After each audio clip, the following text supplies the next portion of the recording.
Hello everyone, I'm Michael, and today, I'm going to tell you a story. What improved your life so much, you wished you did sooner?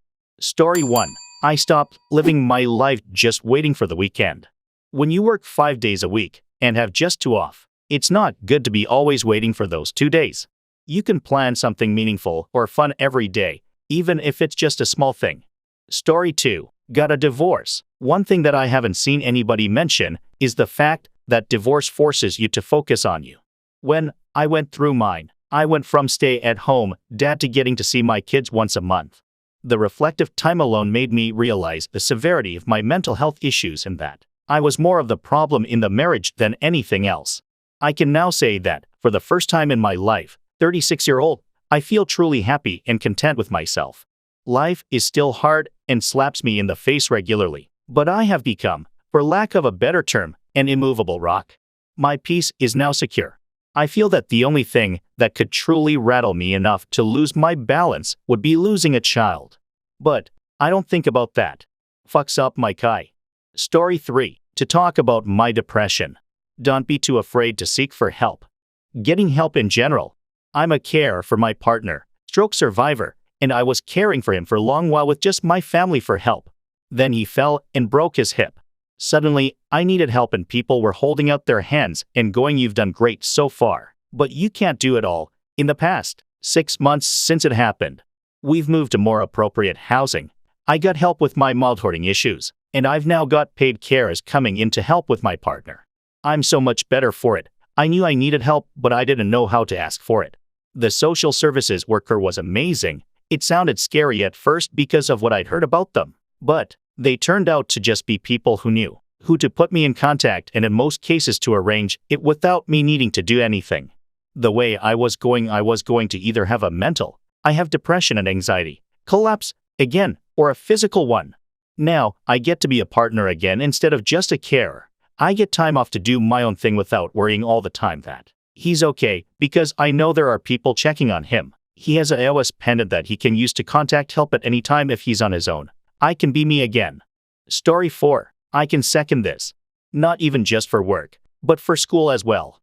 I'm almost 20 right now, but I've lived far away from where I've gone to school for entire life for various reasons. In middle and high school, I lived about 40 minutes away.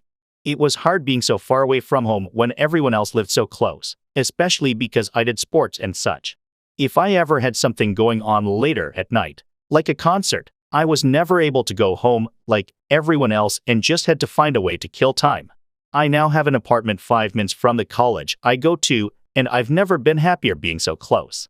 I wouldn't have given up where I lived in high school because I loved where I lived and I loved where I went to school, but it was hard at times. It is so nice now being able to pretty much roll out of bed and go to class now instead of having to get up a few hours earlier. I get more sleep now because of it. Story 5. Got a proper diagnosis. I think a lot of people that for years questioned themselves what's wrong with me, when they finally got diagnosed, it's a big relief and changes a lot in a better way. Story 6. My wife finally made that decision. She's a great person, but for some reason she'd have episodes, so to say. They weren't constant, but with everyday tasks, I could see that she wasn't handling everyday situations in the best way that she could. And getting through simple conversations was a huge task for her and I. I started researching her behavior and thought it was several other things and just dropped it and tried to convince her to see someone about it. She didn't want to, didn't think there was anything wrong. Things got really tough and we ended up separating. Next, she was in a situation where she absolutely had to excel at her job, climb the corporate ladder to pay bills. For most of our relationship, I was the only one paying the bills. She got promoted recently, but she was having problems with her new coworkers. Long story short, after something happened at the job, her boss had to ask her one day what happened to the girl I hired, and after that she finally decided to see someone. Turns out it was anxiety. She started taking pills for it. It didn't work right away, but she called me after a month of taking them, and damn, what do you know, we're on great fucking terms now. All these years, I was questioning my own sanity, thought I was the bad guy, etc. But it's not even about me, or if we'd ever get back together. I'm just so fucking happy for her. It bringing tears to my eyes right now, damn. She's back to that girl I met in high school. Story 7. I can't believe I had to go this far down. I guess everyone on Reddit went straight to college after high school. I doubled my salary from the trade job I had in less than a year once I got my bachelor's at the age of 38. I bought a nice house in a nice neighborhood. Our family goes on multiple vacations each year. We drive decent cars. And I fulfilled my dream of getting a pilot's license. All of this because I went to college. Huge plus, I love my job and the people I work with. Story 8. Exercise every day. Anxiety and depression are much easier to manage, and I got some confidence I haven't had in years. I also got started by just walking. Not only is it a form of exercise, but spending all that time in the sun also had a huge impact. Sunlight and nature are known to do that when it comes to depression and anxiety, so just going for walks is a great place to start. Then I personally decided to get my hands on some kettlebells so I could do all different kinds of workouts at home rather than needing to go to the gym because of social anxiety. I got into the habit of waking up in the mornings, putting on some music, and just doing light workouts with the kettlebells. Nothing crazy, not trying to push myself to exhaustion, just enough that I could feel the endorphins from it. Before I knew it, I got addicted and just started doing it more and more because of how great I felt during afterwards. Depression and anxiety that I suffered from pretty much my entire life just went out the window. It's a completely different world. I highly recommend you join us, friend. Get those endorphins flowing. Break those chains. It's easier than you think and more rewarding than you imagine. Story 9. Audiobooks. Commutes, walks, yard work, chores, watching kids at the park, lounging around, etc. are all way better, and some of the highlights of my day. I even listen when I fall asleep, and it helped me sleep faster and gave me something to enjoy if I have a random bout of insomnia. I'm about to go camping and know I'll sleep like garbage and enjoy every minute of laying in a tent not sleeping. Story 10. Drinking water. Simple, but know so many who don't drink enough it. It's refreshing and revitalizing. I actually have a story. I used to live off of Mountain Dew and Dr. Pepper by the 12K box. How I stopped? Got into a major fight with my at the time, now wife, who was a major health nut. She threw out my soda saying stop drinking that shit. I professed my love for the soft drinks and my free will to do so. She pauses for a moment, narrows her eyes, and asks me a simple question. What do you love about soda? After thinking about it, outside of the sugar, I said the bubbles. She got me a soda stream with flavor syrup I could reduce to a drop, and that was the last time I had soda. To this day she claims she saved my life. Story 11. Quitting drinking is the best thing I've ever done for my mental and physical health, and it's done nothing but improve my relationships. The last year and a half have been the best I've ever had. The damage being done by drinking is never zero. I just had a close friend die like this. It will kill you. For him, he did it rather fast, like 2 years. Liver nearly completely failed. Had a shot if he could stay sober when he got back from the hospital, but pneumonia and infection put him on breathing assistance, and he died at 33 years old. Was in denial, claiming he just had to eat healthy and cut back once he got out of the hospital. I'm not judging. I drink way too much on the weekends and sometimes throw a weeknight in there. The coke is no good though, just ignores your body trying to physically stop you from drinking so you can do even more pounding on your liver and company. I'd cut that out immediately and try slowing down drinking to at least every few days. See if you can handle that. But again, I'm no expert. Just seen people die who thought everything was totally fine until it just isn't one day. Tell your friends. It would have saved my buddy. Story 12. Doing at least one chore a day. You would be amazed at how well getting something done, even if you hate it, can fight back against certain depressive mentalities, particularly the ones that convince you you're useless or are a burden. This is great advice. For me, a triple 30 worked wonders. Every day spend 30 minutes cleaning chores, 30 minutes exercise, and 30 minutes of self-improvement, which could be anything, e.g., practicing guitar. Get home from work, knock off the triple 30 in 1.5 hours, and oh man, the sloth after that feels so good and so earned. And what's 1.5 hours? Nothing. Highly recommend it.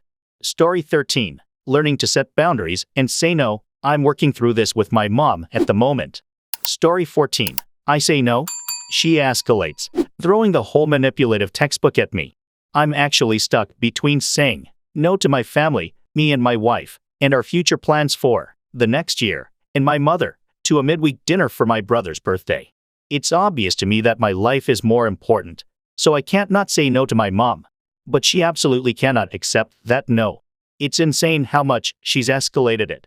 It's lucky I don't need to rely on her, or my dad, for anything. They have absolutely zero leverage. They're throwing out years of social capital to try and get me to get my wife to give up on our long-term goals. The next day after the dinner, my wife has a big exam that she needs to pass. If she passes, it's a work step up, and we are waiting for that to have kids. Story 15. Quitting smoking. A tip for us smokers. Most states have a smoking cessation program, and will send you free patches if you work the program. You do have to talk to a nurse once a month, and it does get mildly annoying, but did quit smoking after 30 years. I had to do the whole program twice because I used cigarettes as a stress coping tool, but I did it, and I'm so proud of myself. I've now been cigarette-free for 2.5 years now. Do what works for you, as many times it takes. You didn't create an addiction in a week, so stopping for good won't take a week. Congratulate yourself every tiny step of the way, and don't beat yourself up if you have a slip-up. You are worth it. Story 16. My social skills. Looking back, I could have made some awesome new friends. But nope, my anxiety-driven ass had to be difficult back then. Agreed. I had an epiphany a few months back that I was way more scared of people than I have a reason to be. I've been socially anxious the majority of my childhood, and the effects of it is definitely a running thread throughout all of my personality. After a period of being out of school, I came back, and this epiphany hit me. I was lucky enough to realize that people are not malicious. A vast majority of us are very nice. So, I started being myself more. I initiated conversation more, and I accepted the embarrassment that sometimes came from not having flawless social skills. It was an awesome period, and whilst I'm not meeting as many people day to day right now, I feel so much less stress around people. But this wasn't an active choice I made. It came from working on my mental health and view of people for months. And along with that, just luck that my anxiety let up enough to allow me to change. Story 17. This is the hardest thing. I'm so glad I can see it now because things make way more sense. But I never had any idea why people didn't like me. In my head, I was always solving problems, trying to learn the right things to do, what to say, how to act, what people know, what kind of people they are, etc. It just seemed like the right thing to do. Turns out, all my problem solving and such was actually just obsessing and overthinking, and I had just gotten used to it. It never occurred to me that I could just casually get used to panicking to the point where it was unrecognizable as panic, or that there should be any other response at all, and I had no idea that over time, it had basically made me put a big barrier between me and other people and essentially made me look almost shut down in the outside world.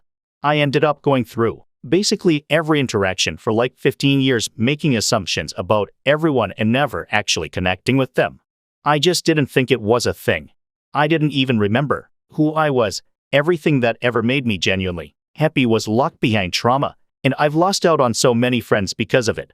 It's happened over a long time. This is mostly said in retrospect, so details aren't going to be perfect. But basically, it was just reconnecting with my emotions.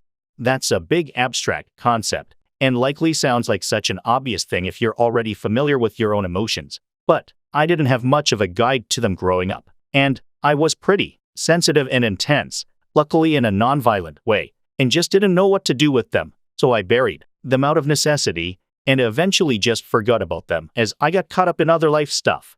Through a series of emotionally charged encounters, I was pushed out of my confused fog enough for things to kind of catch and for me to make the intuitive connection between my emotions, motivations, thoughts, etc. Basically, I started to understand more about what people meant by being in the moment and why what I was doing wasn't that. Apparently, what I was doing is dissociating, but without that change in perspective, there was no way for me to see it as dissociating. It was just something else on the big pile of thinking about stuff. I didn't really recognize a difference between occasionally observing my emotional state while I talked with people and actually feeling and experiencing my emotions with other human beings. When I'm in the moment, I can actually feel my emotions more clearly. Life has more color, but due to what I assume is my sensitivity, I am easily pulled out of the moment. With the new perspective, old stuff started making more sense. I started understanding more about how other people work, which was like 80% of the problem. I'm by no means perfect now. Things still suck, but I feel confident there's a way out now, whereas before, I was basically just wandering in desperate isolation. It's frustratingly difficult to hold onto a basic sense of giving a damn, but knowing that it's there now and basically in reach is an unbelievable weight off my mind. Persistence and patience, with probably a teensy bit of insanity. I sort of have to just let it happen and be open to it, and it sort of pops up here and there. The more I do it, and the better I get at it, the more naturally it comes. Meditation is the way I do it mainly, but I also cheat and use drugs and sexuality fair amount to relax and open up. It is a lot of doing stuff that seems like it won't have any benefit and having the persistence to keep trying things despite that. Even if you have a vague memory of things being better at some other point in time, I think that's technically enough to get at it eventually. Sex and sexuality both work. Figuring out yourself, what you like and don't, all can help to make that connection to yourself.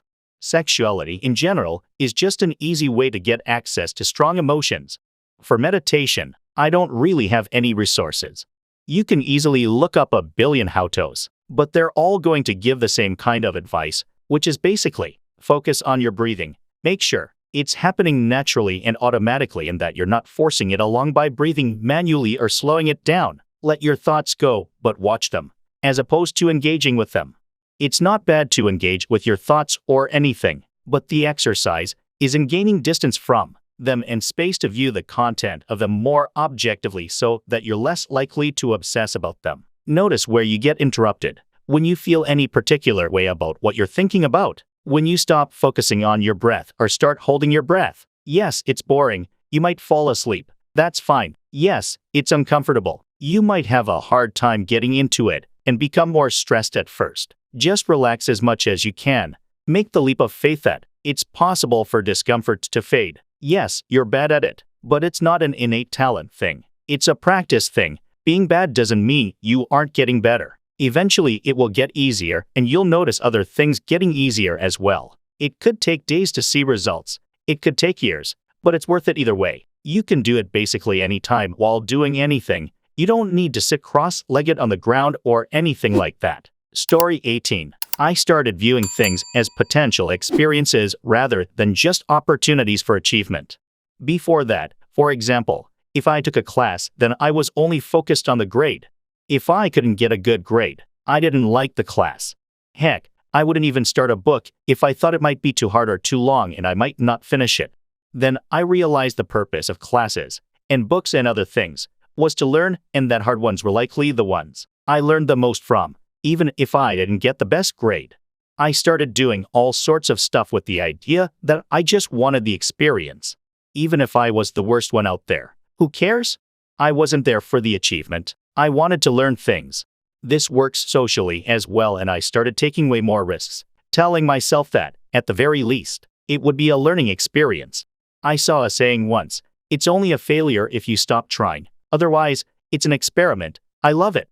Story 19. Accepting adversity as a part of any process. We may get too overwhelmed from time to time when adversity hits, but if you take a peek at the future, it all starts to feel smaller and make more sense. Story 20. Finding the right therapist. Been in since I was 9 and found the right one at 23.